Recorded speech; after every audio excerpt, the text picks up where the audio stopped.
And in the 26th verse, after God had made everything else, it says here, and God said, let us make man. Let me write what God said here on the board. Look what God said, brother. I don't think you've ever looked at this. And it says, and God said, let us make man. The key word here is what? Yes. What does us mean? More than one. Who was God talking to? If God was all by himself and no one was here but him, who was he talking to when he said, let us make man? Who was here with God that was about to help him make this man? When God was getting ready to make the sun, he didn't say, let us make some sun.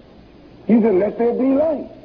And here the sun, a ball of fire, 2,679,785 miles in circumference, 853,000 miles in diameter, 14,172 degrees hot, and God can say, let there be, and that big ball of fire pop up in the universe with no help. Now, you know something is wrong. It should be harder to make that than a man. A huge ball of fire, 2,679,785 miles in circumference, 14,172 degrees hot. That's a whole lot of heat. And God said, let there be, and it just jumped up into the universe. He didn't ask for no help. He said, let there be this and let there be that. He had so much power that everything he wanted came into existence. As soon as he said be, there it was. But when he got to the man, something happened. He said, let us make man. Someone else was there then, wasn't there? That's something to think about. We'll let you think about it for a minute. The white man's world is a newer world than the black man's world. If this man that they said that they were about to make, and he said, we'll make him how? In our image, showing you that there's somebody there with him. In our likeness, showing you that still somebody is there with him. Let us make man in our image and in our likeness.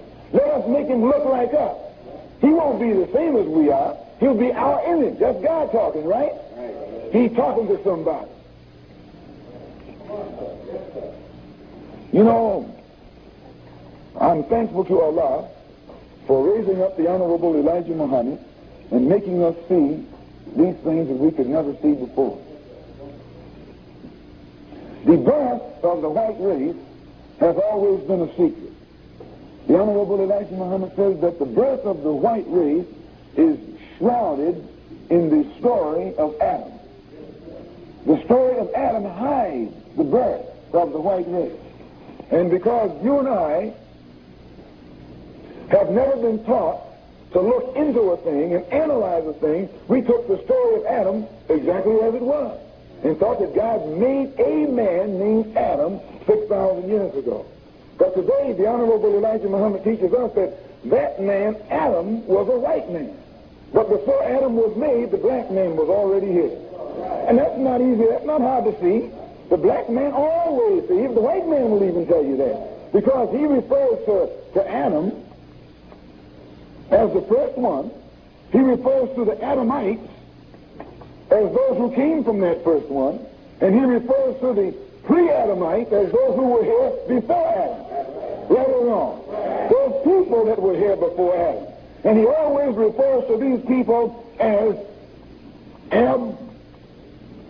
aborigines, which means what? Black folks.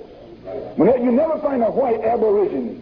Aborigines are called natives, or they're always dark-skinned people.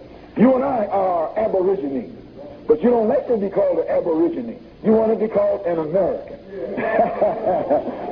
Aborigine actually means from the beginning.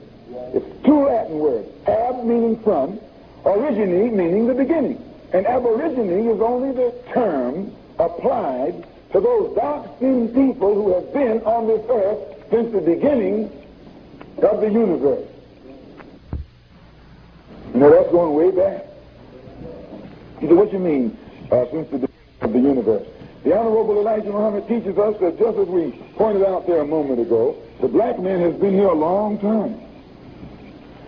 He never has had a beginning, but the white man has never had a knowledge of the history of the black man. It's like a father and a son. If the father is 50 years old and the son is only 10, the father knows everything there is to know about his son because he was here before his son was born. The son only knows what has happened during his own 10 years. He only knows what went on before his arrival from what his father tells him. It's the same way with the black man and the white man. The black man's been here a long time, but the white man has been here a short time. Now, the white man only knows about himself what he's been told, and he hasn't been told anything. He came to himself up in the caves of Europe. He can't get any information that goes beyond the caves. And since you and I fell into his trap and was made deaf, dumb, and blind by him, now we don't have access to any information that the white man doesn't know about. So we think that the beginning of the white man meant the beginning of everything. Us too. We're not aware that we were here before he was made. Can you understand that? The Honorable Elijah Muhammad teaches us that back 66 trillion, since you and I fell into his trap and was made deaf, dumb, and blind by him, now we don't have access to any information that the white man doesn't know about. So we think that the beginning of the white man meant the beginning of everything. Us too. We're not aware that we were here before he was made. Can you understand that? The Honorable Elijah Muhammad teaches us that back 66 trillion years ago. Trillion, how much is trillion? Not hundreds, but nor thousands, nor millions, nor billions, but 66 trillion years ago, the black man was here then. But at that time, like we have the sun, which is the center of the universe, and the planet that we live on here called Earth, next to the black man was here then. But at that time, like we have the sun, which is the center of the universe, and the planet that we live on here called Earth, next to the 46 million miles from the sun is a planet called Mercury, and 67,200,000 miles from the sun, another planet called Venus, and 93 million miles from the sun is the planet here that you and I live on called Earth. 141,500,000 miles out here is a planet called Mars, and 483 million miles from the sun is a planet called Jupiter, and 886 million miles from the sun is a planet called Saturn, and on down the road a piece are a couple more planets. So right here, this planet that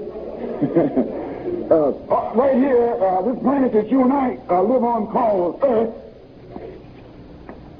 that rotates around the sun. The Honorable Elijah Muhammad teaches us that 66 trillion years ago, our people were living on this planet. The black man was living on this planet. But in those days, it was larger than it is now. And the planet